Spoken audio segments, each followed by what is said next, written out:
17 regroupements artistiques ont dénoncé mercredi dernier le manque de financement du Conseil des arts et des lettres du Québec par le gouvernement Legault.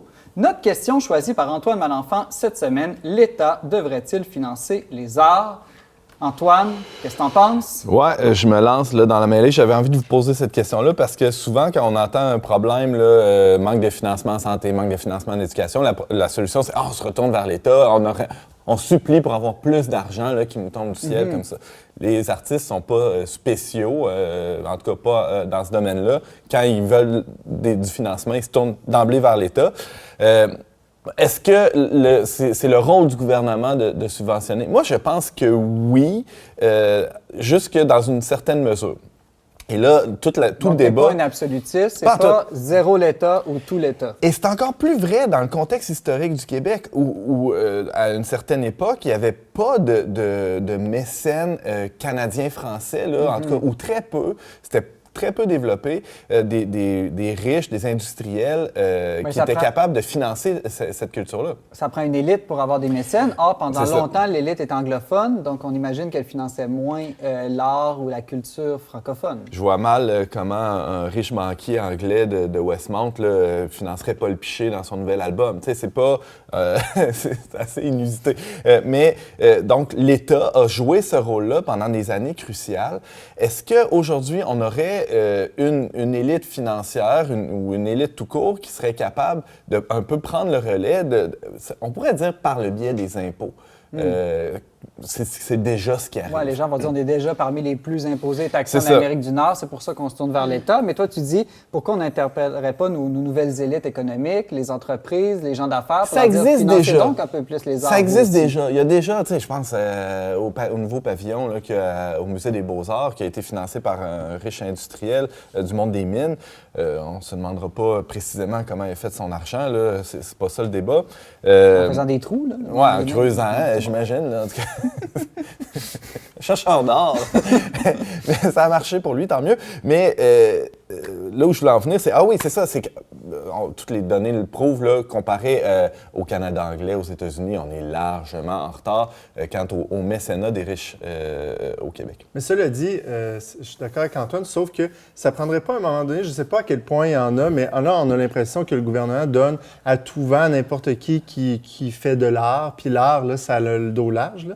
Donc, je me demande à quel point il ne devrait pas y avoir, par contre, des critères qui permettraient au gouvernement de faire une meilleure sélection esthétique ou objective. Il y en a des critères, mais c'est choisi. Puis moi, je vais un peu dans ton sens, là, James, par une élite qui s'auto-proclame savoir ce qu'est l'art, qui a complètement déconnecté l'art du beau, par exemple, et puis qui fait que le peuple ne se sent souvent pas rejoint par l'art d'aujourd'hui. Moi, une crotte en plastique affichée avec du tape sur un mur blanc, je trouve pas que c'est de l'art. T'as pas aimé ça, l'exposition Eau Merde au musée? Ben, ça, au moins, c'était une exposition, disons, thématique culturelle. Là, mais disons qu'il y a certains abus dans l'art abstrait ou moderne aujourd'hui qui fait que le peuple se dit, ben, on veut-tu vraiment voter pour un parti qui va investir dans cette chose qui nous rejoint d'aucune manière? Moi, je pense que ultimement, si ce que tu fais n'est pas capable de rejoindre assez les gens pour te faire vivre, c'est parce que tu ne devrais pas en faire, tout simplement. Mais là, on va dire que tu es un inculte, James. Non, mais à ce temps,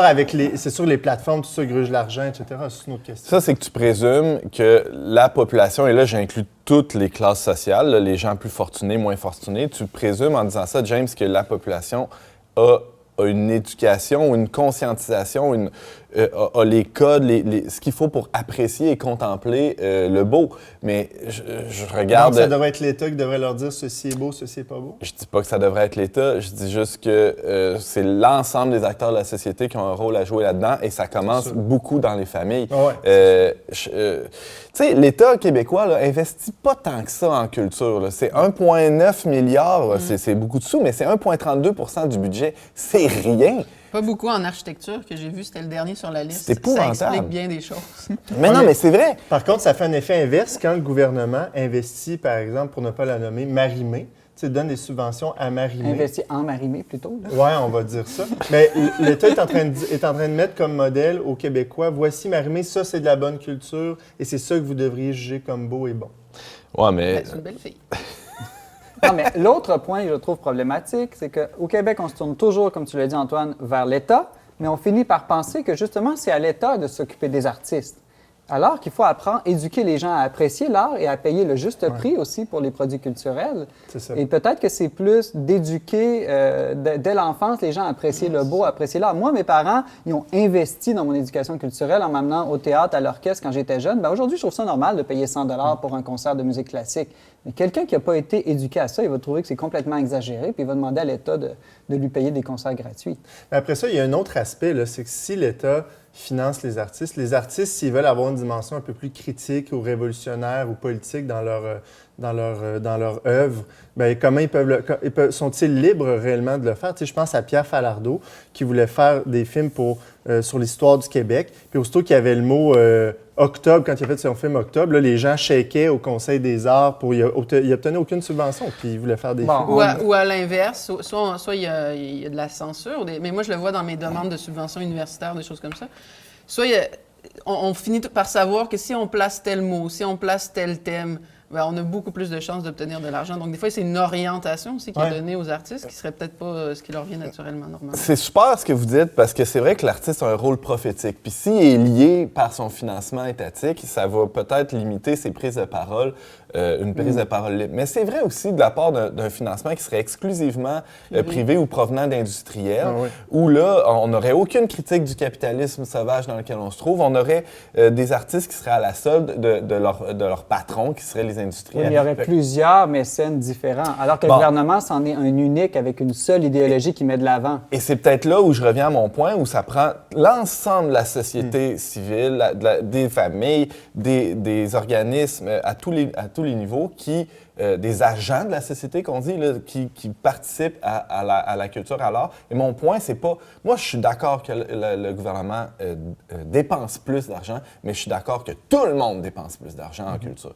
Moi, je regarde, Antoine, la Sagrada Familia, la grande cathédrale ou basilique à Barcelone, qui est une œuvre extraordinaire. Tous ceux qui l'ont vue, croyants ou pas, l'aiment. Et cette œuvre-là, par volonté de Gaudi, l'architecte, est financée seulement, exclusivement par les gens qui font leurs petites offrandes en allant la visiter. Elle est encore en construction aujourd'hui. Je trouve que c'est un bel exemple d'un art qui rejoint le plus pauvre au plus riche, la personne la plus éduquée ou de la moins éduquée, et que tout le monde a participé à sa construction. Et c'est important de noter que cette œuvre-là, c'est pas le trop-plein émotif de l'artiste là, qui a été mis en scène. C'est pas de l'expression de soi. Non, pas vraiment. Et c'est vraiment transcendant là, comme expérience de pouvoir voir ça. Et c'est l'art moderne. C'est de l'art... Alors, je pense que c'est une fausse distinction de dire il y a les classiques, il y a les modernes, il faut juste financer l'art classique, il faut juste financer l'art moderne. Il faut juste que ça soit tourné vers quelque chose d'un peu plus grand que soi, puis là, les gens vont adhérer à ça. Quelque chose qui nous élève, qui transcende. Et pas rabaisser ça toujours à des enjeux politiques ou à des enjeux très, très psycho-personnels. Merci beaucoup à vous trois. Alors, évidemment, la discussion peut se continuer sur les réseaux sociaux. Vous pouvez aller donner votre avis sur notre page YouTube ou aussi nous écrire à verbomoteur@le-verbe.com.